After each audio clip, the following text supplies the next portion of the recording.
Hello and welcome to the Subjective Space with Sindhu Rajasekaran. We have Maria Sledmere with us today, who's an amazing poet. So let me just introduce her to you first. Hi, Maria. Hi. Maria Sledmere was raised in southwest Scotland and lives in Glasgow, where she writes, teaches, and makes art. She is lecturer in English and creative writing at the University of Strathclyde and managing editor of Spam Press. Her latest poetry collection, Cinders, was recently published by Krupskaya, I'm going to say. Later in 2024, a creative critical monograph, Midsummer Song, will be published by NOUP Press. Other books include Moonscape, An Aura of Plasma Around the Sun, Cocoa and Nothing with Colm Hurd, Visions and Feed, and The Luna Erratum. With Rian Williams, she co-edited the anthology The Weird Folds, Everyday Poems for the Anthropocene, and with Aaron Kent, the last song, Words for Frightened Rabbit. In 2023, Maria was included in the Salter Society's 40 Under 40 list celebrating outstanding Scottish creatives. With musician Kevin Leomo, she is one half of Project Somnolence, an artist-led odyssey through the sonic ecologies of sleep. Wow, that sounds amazing, Maria. So let me start off with asking you about why how did you start writing poetry and lyric poetry in particular? Like what drew you to poetry and say not prose? Yeah, I think I've got the quite typical poet's journey of being a kind of frustrated short story writer, where I wrote a lot of flash fiction and a lot of short stories when I was like a teenager, and a lot of it was very much about the image and the kind of poetic, and I think atmosphere. And then eventually realized that what I was kind of doing was poetry, and that poetry doesn't have to be this kind of perfect crafted thing, but it is in fact found in language all over the place. So I was the kind of person who would initially read, if I read a novel that had poetry in it, I would skip the poetry. That's my confession, because I didn't really know how to read it, and I didn't understand that poetry was about kind of feeling an experience, and sort of like experiencing it in terms of relation and feeling and holistics and language, in the same way that music is for me. I very much had a sort of primal connection with music, but I struggled with poetry. And then when I was at university, for the first time, I was sort of reading the Romantics, and that's where it kind of cracked for me. And I think it's something to do with when I realized that the I of a poem is something more than just a self, but is very much like a kind of nexus of perception. And what I liked about lyric was it really felt like this capacious, expansive mode for mediating experience and also intimacy. And that intimacy isn't necessarily about love in a kind of heteronormative binary or sort of dyadic way. Like, it doesn't have to be the kind of, a sonnet is a love song and this kind of very like man declares his love for a woman, but very much like it can be intimacy with something more ineffable or environmental, or an idea or an atmosphere or something that is hard to name. So I was really drawn to people like Keats, Charlotte Smith, bit of Wordsworth and Coleridge. I like just the kind of magic of the language, and also in the sense of Wordsworth, it's sort of like plodding and prosaic quality, the way that you have to go on this durational journey with them. And Charlotte Smith is, of course, the original melancholic lyric queen for me. She wrote these kind of melancholy sonnets to make money for her husband, who was in a debtor's prison. So all of this kind of stuff was my origin story with it. And then I think I discovered people like, Lisa Robertson and Anne Boyer, Claudia Rankine, who took the form and mode of the lyric into a kind of more discursive space, using it to think really hard and critically about politics and gender, and the state of society, and about everyday speech and everyday interaction. So I think lyric feels like quite an expansive, elastic, and democratic mode for me. So I think that's beautifully put, right? Like what do you think sort of where you were saying like how you draw someone into that world, like you are expected, like the reader of the poem or the reciter of the poem is expected to sort of get into this world that you're creating for them. So for you, usually what is that sort of how do you find like a door or a window or whatever it is to like let somebody into this universe that you're creating? Like what is what is that like usually for you? Is it a word, sound? What is it? Yeah, I think it's somewhere between an image and music, and I Mm-hmm. use music to mean, I guess, prosody, sound, like rhymes, half rhymes, that the kind of chiming effects or the Mm-hmm. cadence or something. Okay. Because I think when I write poetry, I usually write by image and sound more than meaning or Mm-hmm. content. I just follow the brush or follow the sort of sonic effects. Mm-hmm. Um, and there's something about making space and contact points with the reader, um, the way that you navigate between abstraction and something more concrete, and also Mm-hmm. the making space. And I think that, as you put it so beautifully, the opening the door. It can be something like a kind of like dialectic gesture of handing something over. Or it can be a second person address. It can be um, a you that appears in the poem, and there's an openness to who that is. I love those like kind of insert moments or breathing moments where the density of the language like pairs back for a brief moment, and you can kind of take stock or like enter in it to a different it's like it is like opening and closing different doors, and I think sometimes you can do that with white space in the poem and you stanza, indentation. But also, it's just I love those bits where it's just some like a weird image or a weird combination of words, or the defamiliarization. That's what enters. That's what kind of absorbs me in the poem, I think. I think the poems I've read of yours, I've seen all of this that you mentioned just now, right? Like the space and the sort of abstraction and the realness. Like you got to mix it up. And as a prose writer, I've told you this before. Maybe I don't know. I feel like if I write poetry, I feel like I'm faking it. Like I'm like a prose writer, just like, oh yeah, I'm just gonna break up these sentences and make it look like a poem. Like it's not really a poem. Like you have this imposter syndrome as a prose writer a lot. So I was thinking with poetry, right? Like you were mentioning the space and even using, say, the second person. In prose, it's so hard to use that. Like you're like constantly, what am I doing? Like it gets annoying after a point. So do you think that there is more scope for like experimentation as it is in poetry? Because there are all these meters and all these conventions that you're meant to sort of use, I guess. But should you, or like, how do you deal with that? Because you are also an academic and you know all of this, and you're like, are you like consciously breaking this stuff, or are you just like, I'm going to write it and then find meaning to it? Yeah, I would like to shout out to one of my master students who this afternoon asked me if we experiment with and like break the form, like reinvent, like invent the wheel again, will we get better grades? And asking me the impossible questions.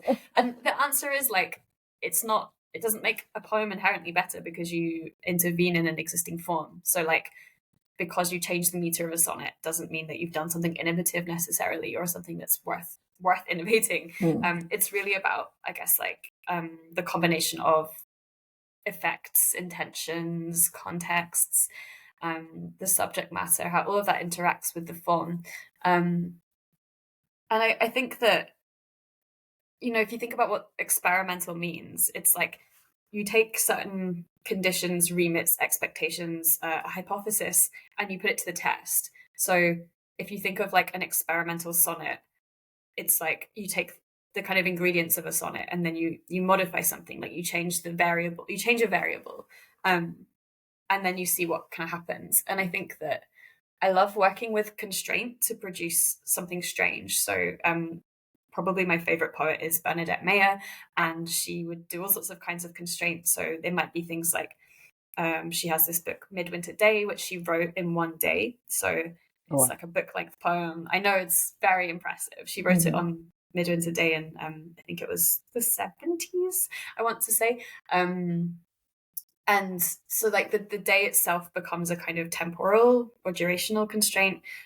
But then I also like really like strange arbitrary constraints. So my book Cocoa and Nothing with Colin Hurd, the constraint there was to essentially write a poem for every flavor of Ritter Sport chocolate we could possibly find. So they always had to be titled after a flavor, and that became a kind of gamified logic. Yeah. But Yeah. I think there's something about like intervening in some, like just tweaking something to see what happens. Because I think people think that just free verse is inherently experimental or open or free, but actually free verse tends to, especially in terms of like people's initial attempts with it, it tends to reproduce quite similar kinds of I-U dynamics. It might be full of like cliched images. It might be unsure where to break the line and kind of feel quite prosaic in that way. So even within what seems like a formless form, there's always form. Yeah. So I think that's a great place for us to talk about the post-internet age and the constraint of writing poetry in the post-internet age, for humans, of course, but also now that AI is writing poetry, apparently, plagiarized poetry, I must say, because obviously none of that is. But I don't know if you speak to some tech bro, or tech sister, or tech person, they may say that, oh, but that is an entity too, and AI is an entity who's writing poetry. So you speak a lot about the post-internet age, and so do you think AI's poetry is poetry? First off, and what is it to write poetry in the post-internet age for humans? Hmm.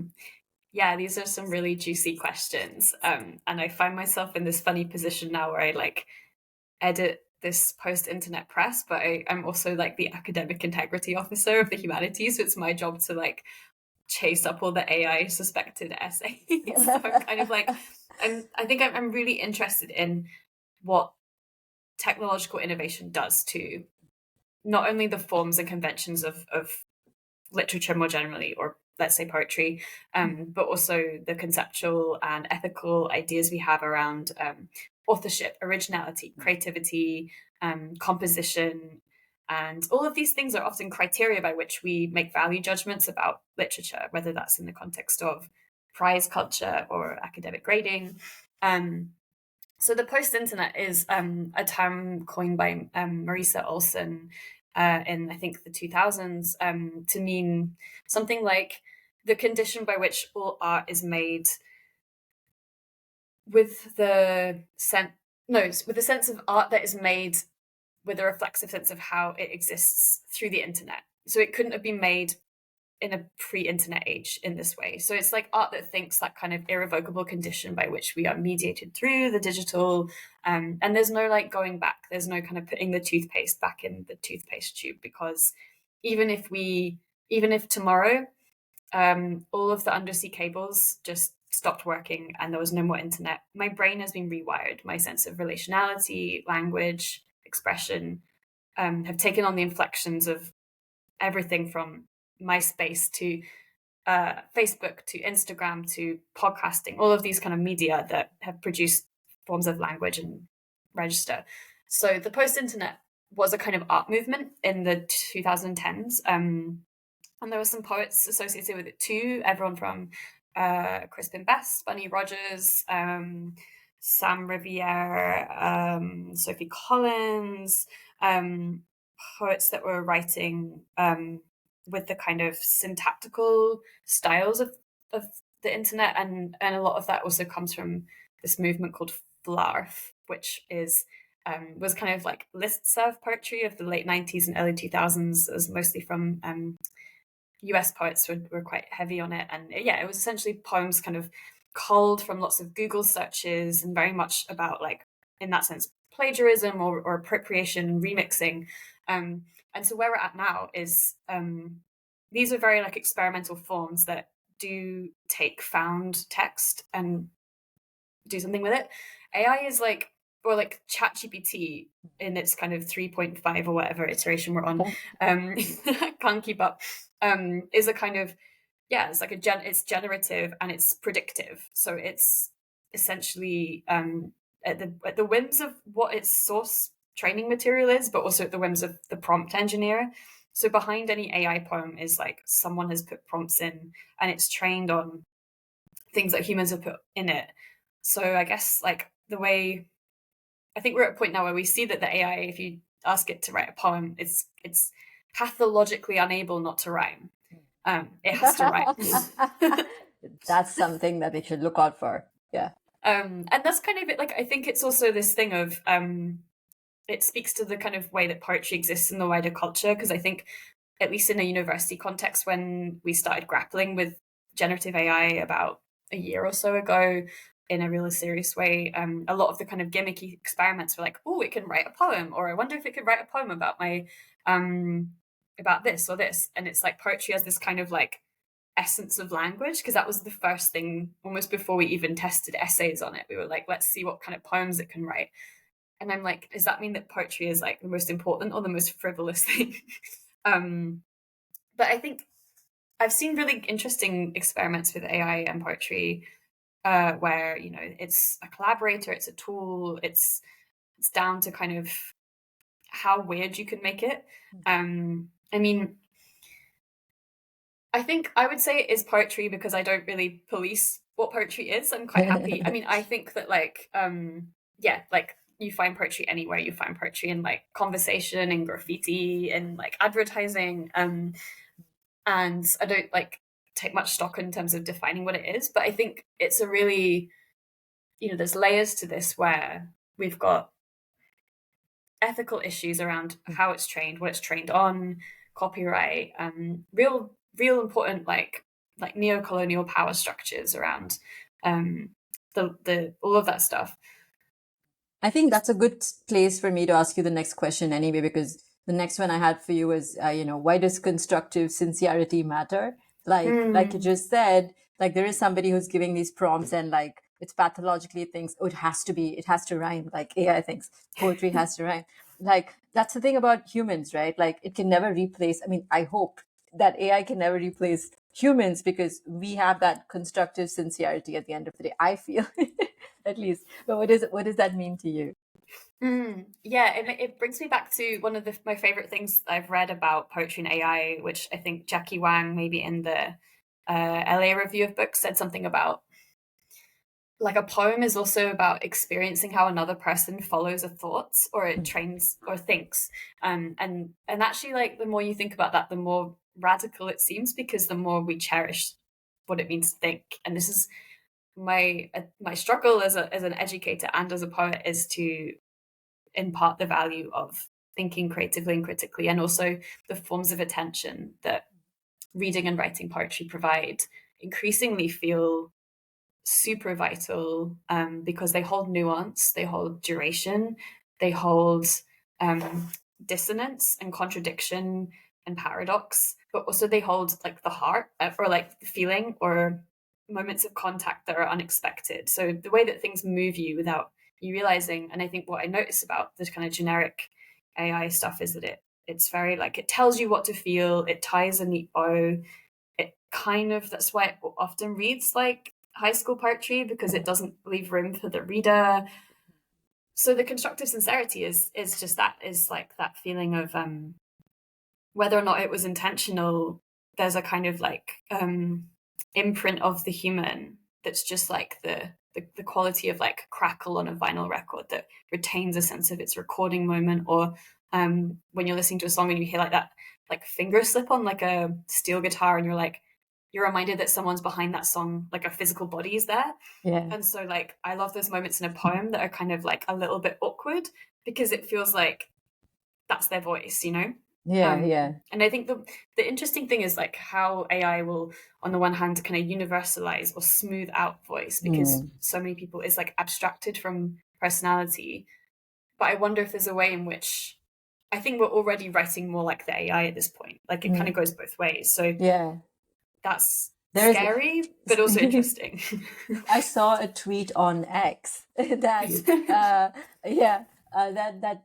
art made by no one is nothing. I'm like AI makes art, but it's not made by anybody, so is it nothing? Like it's just very like, and like you rightly said, it's like humans are also sort of aping how AI constructs stuff, or how like we're just copying code, or like there is all that happening. So you tell me now, I think about Zine, because that's a space that you constructed for this purpose, to like sort of, curate constructive sincerity, works of constructive sincerity. So how did that idea come about? Like, and what sort of work do you publish there? And what were you hoping to make with that space?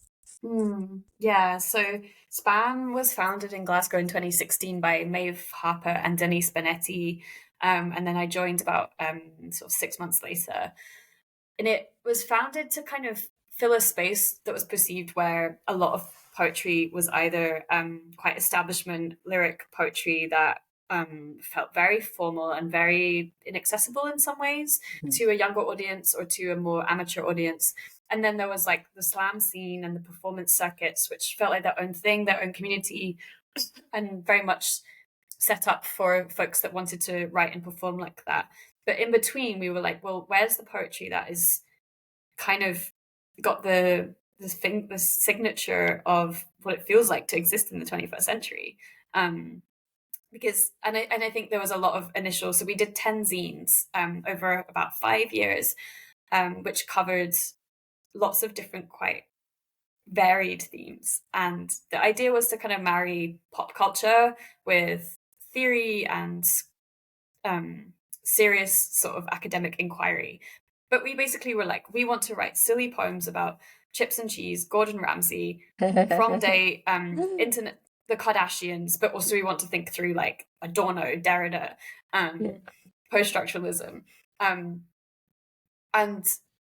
it kind of grew in, and so like it grew into this sort of unruly, almost like a collective where we would do a podcast. We started publishing pamphlets and books. We'd host events, and we had an online magazine too. We still do.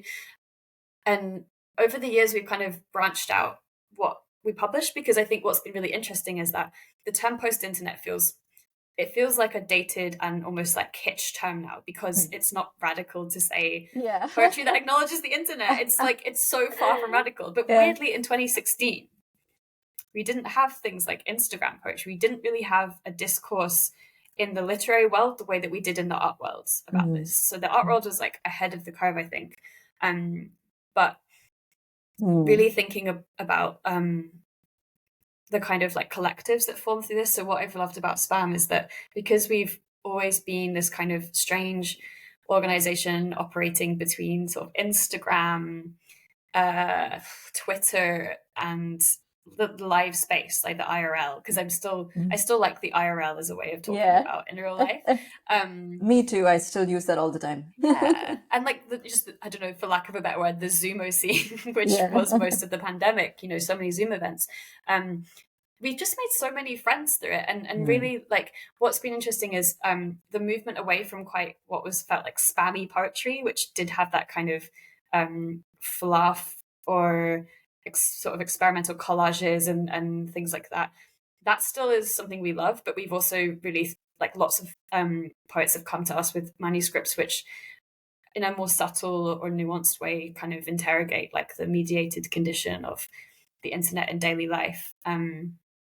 So we've got things like Ollie Hazard's Progress Real and Imagined, which talks a lot about like solidarity, parenting, everyday life. We've got Sam Walton's Bad Moon, which sort of looks at it through the Anthropocene and kind of the signals that the internet kind of registers.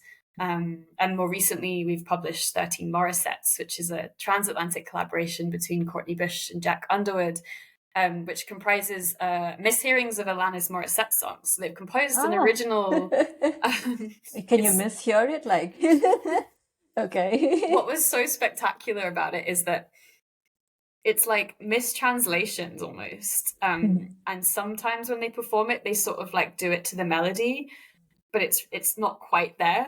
So it has like the echo of the original song, but they've also just invented this new form. And it's also got these kind of epistles and letters to each other woven through it. And I think the thing that Spam sort of really strives to do is just basically kind of make poetry feel like this kind of family where you're up for experimenting, and we want to platform people, we want to just connect with people. And I think because we also run a literary journal called The Plaza, that's been a real space for like sharing criticism and sort of reviews of books and things like that. I think it's great what you've done with spam, right? Like the sort of different aspects of it, like you just mentioned. And I think there's also romance to people reading their own poems somehow. Like I feel like there's always that. But Mm. just talking about the last thing that you mentioned about this, mishearing or mistranslating, there is this dissonance when you're like writing anything at all in Anthropocene, right? Like who are you, like are you, what are you connect, like what is this flesh and body, like what am I what, all of that, the whole existential stuff that comes in. So when you're writing poetry, especially because at least with prose you're trying to make it sort of realistic maybe, and like but with poetry you're still in that space where you're like you want to sort of throw everything up in the air. So what how do you feel doing it, like you personally? What are the dissonances that sort of you, what is it, and what's the effect, like what do you face, like how do you feel? It's hard. It's so hard. I think it's also like that thing of genuinely being like it's really hard to be an I when you feel like a collective, but you Hmm. also feel like a broken collective, and you also don't want to speak with the we because that feels inadequate too. I Hmm. think it takes a lot of care to speak with a we. Hmm. Especially if you're trying to talk on a planetary sense, if the Anthropocene is this kind of epoch defined by the fact that humans have intervened with the nature of the Earth system so much that they've become a kind of geological force.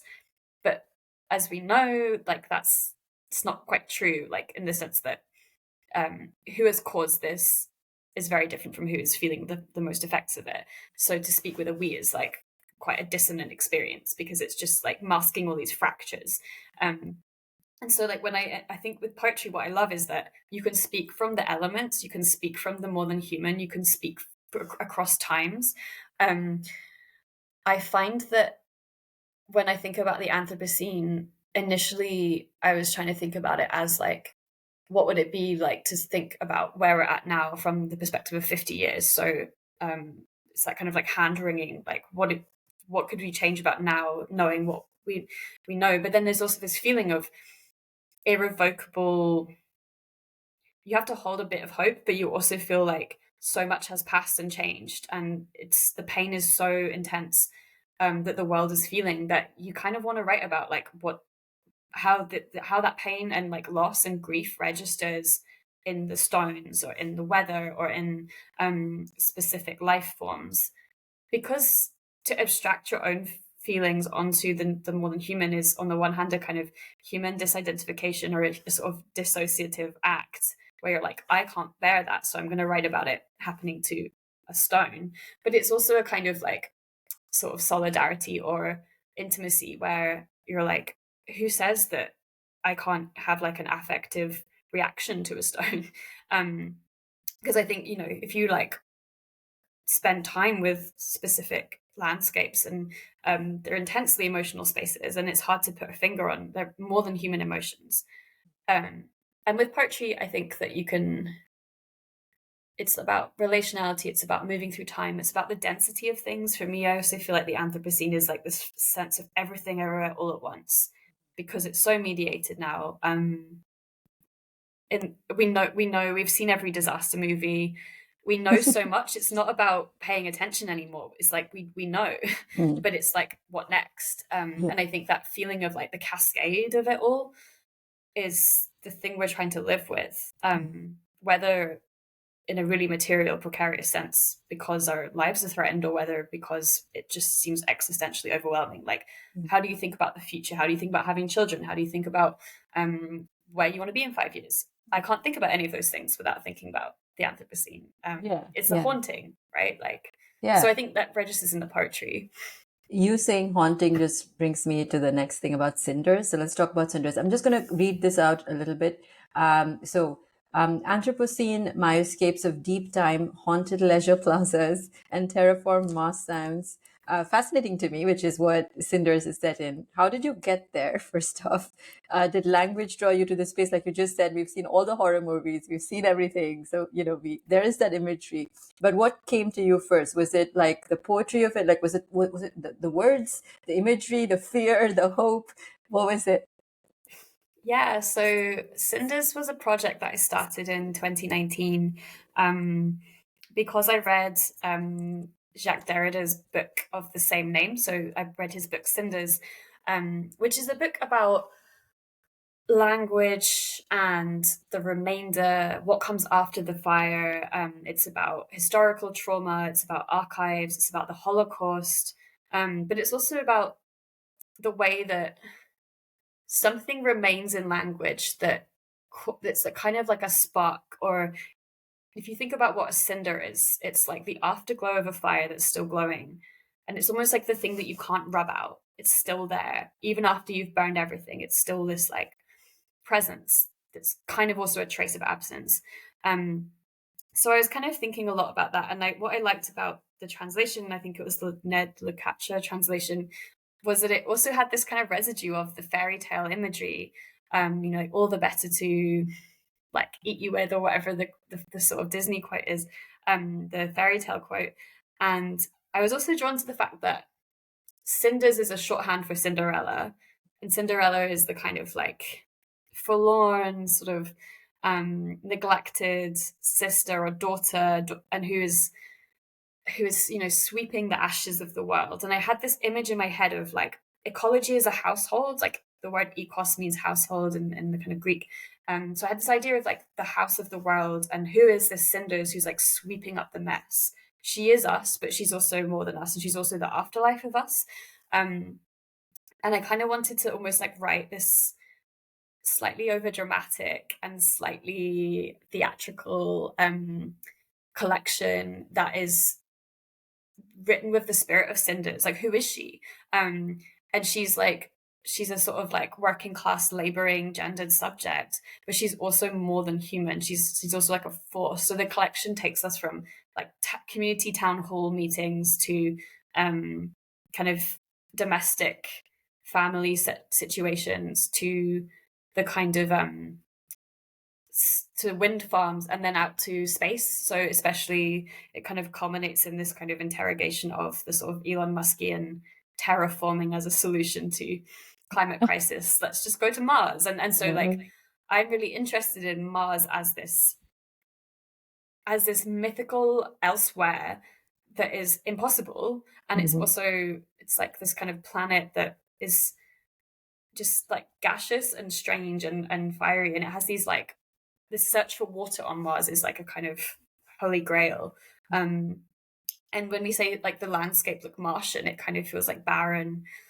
So I was like thinking a lot about presence and absence and fire, and wanting to write with the elements. So in the terms of the form of the poetry, like there's so much imagery around the elements, and one thing kind of sparking another, and it very much happened like that. Like it was really hard to stop writing this book because it just kept spreading like wildfire. There's fire in there for sure. Like you can just feel it. I think what you mentioned about presence and absence, that's something that I obsess with a lot in my own work too. Like, is it there? Is it not there? Like, is it there?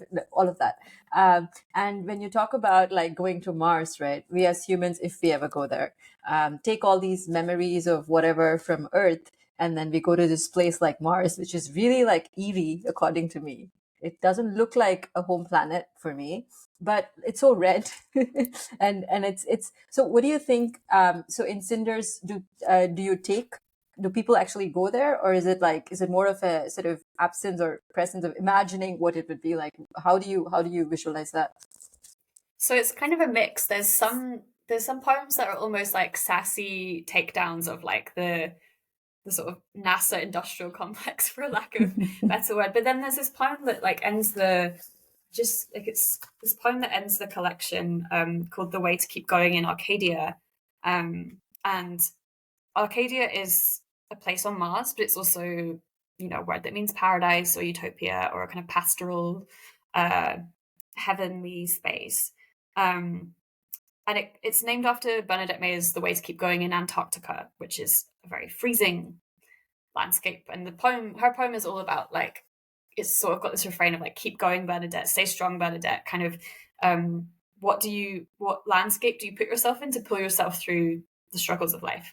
And there's so many weird things throughout my life that have brought me back to Mars. Like personally, when I was a child, I was obsessed with the fact that I used to claim that I was from Mars, to the point where my mum was worried when I turned 15 because I'd always swore that I would be like taken back by the aliens. This was my like childhood refrain.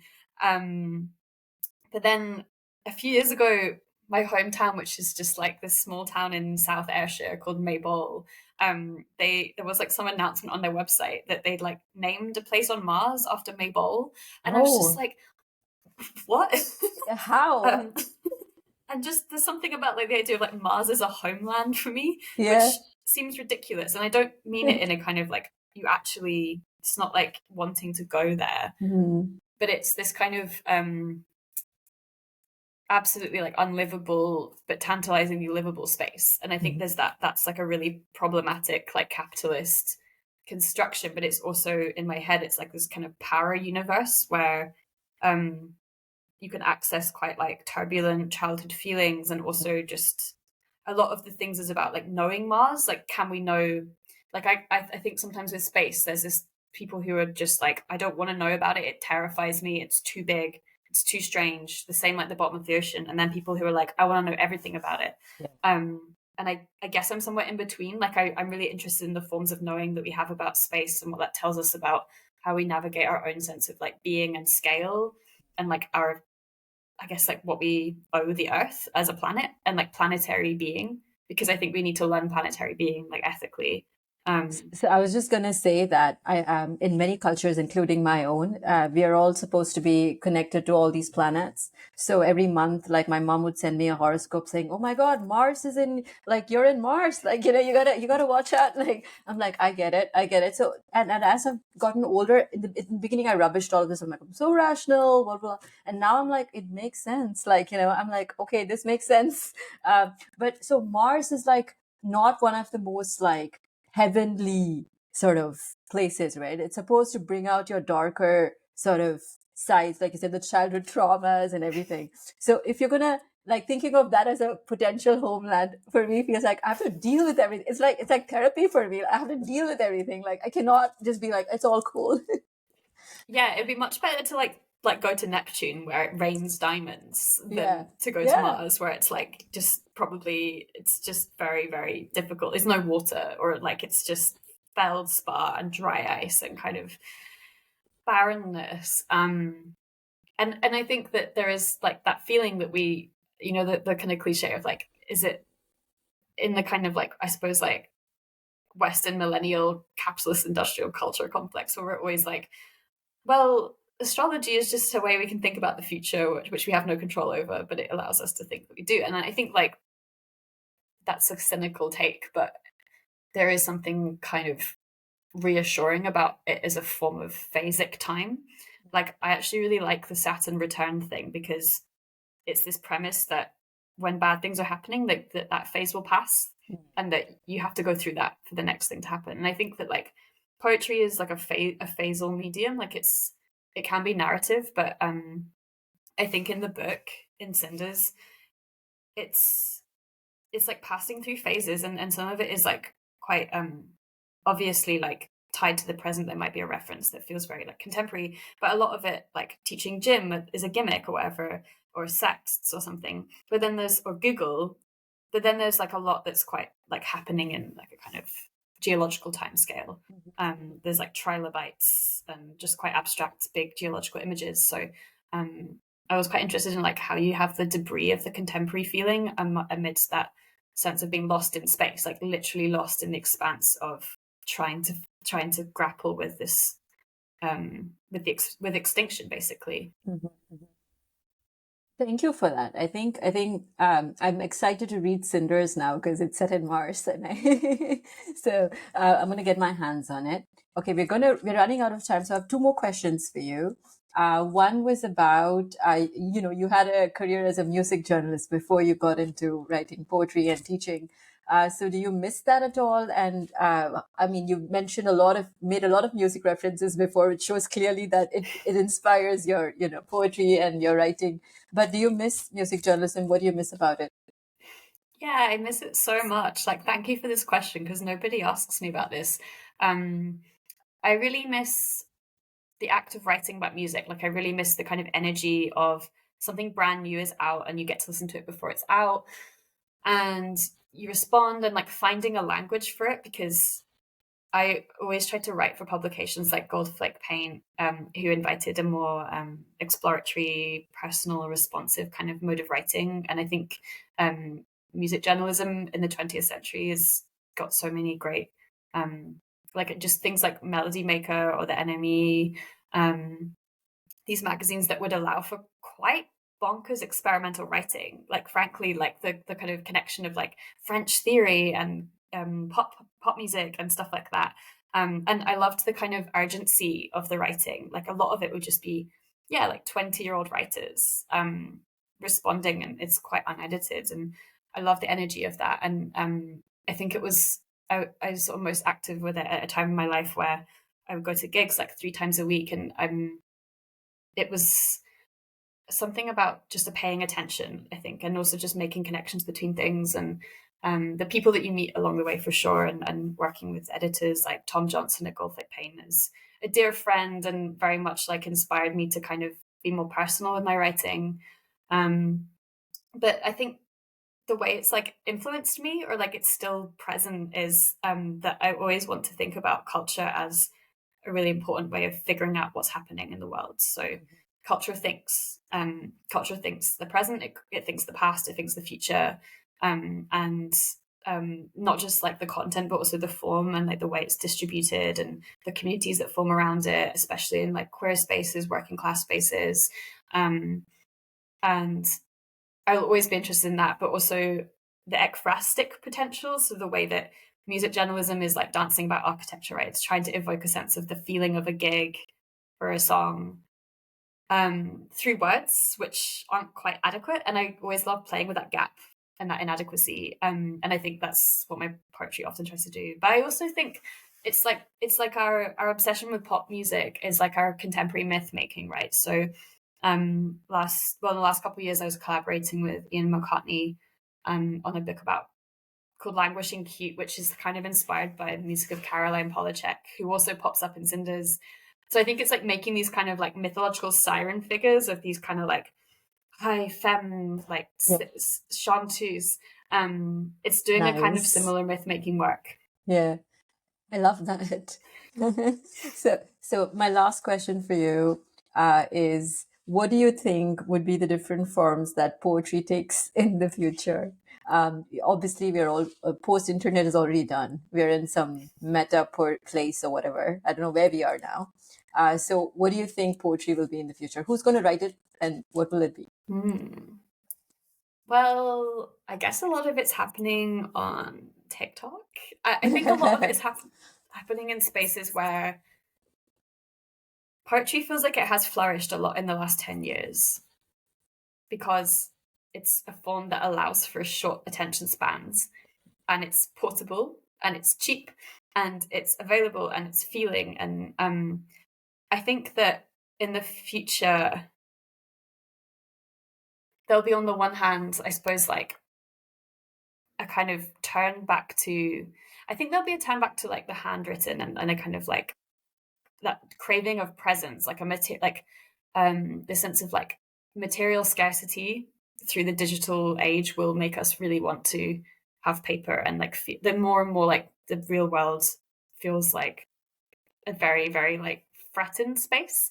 But then I think also there's like really exciting work where maybe the poetry of the future is like a GIF, or maybe the poetry of the future is a 3-second TikTok that's just an abstraction. Maybe it's about like tracing momentary perceptions and things. I really hope that it's not a QR code. That would be something. I feel like my life is just, we have this, because the students scan their attendance through the QR codes, and I feel like every time we do it, it's almost like we're all looking at this like Bridget Riley painting together, and my eyes go, I'm like, it seems like it's like singing to me, just these like patterns and abstractions. And I think, poetry, concrete poetry, code poetry, that's been thinking about the post-internet before the internet was a thing, I think. Yeah, those are all definitely like exciting spaces for it to exist. Like the QR code, definitely not, but the TikTok and like the sort of mediation of emotion and in different spaces, definitely. Like obviously there is so much visual poetry too now, right? Like in the sense that people love to mash up visuals with words. So there is that, like, a Dadaistic, like, put it all together. Yeah, I think that's true. And I think performance is so much part of it, where like the presence of the voice, even if the voice is altered, like digitally altered, is like what we kind of crave. And I think like just seeing, like the TikTok POV or something, the feeling of like having someone just speak at us. I think that's going to influence a lot of like how people are writing lyric poetry. Mm-hmm. Because Mm-hmm. there's, and the way that like when you address someone through a medium like social media, you're not just addressing one you're addressing potentially thousands of views. And what does that do to the language? Thanks so much, Maria. I think it was lovely chatting with you about, like, language, poetry, and AI. This has been great. Thank you so much for joining yeah, and me and talking about all of this. So please go read Cinders, everybody. It's an amazing collection of poetry, and it's set in Mars. Okay. All right. See Thank you ya. so much, Sindhu. That was really lovely. Thanks.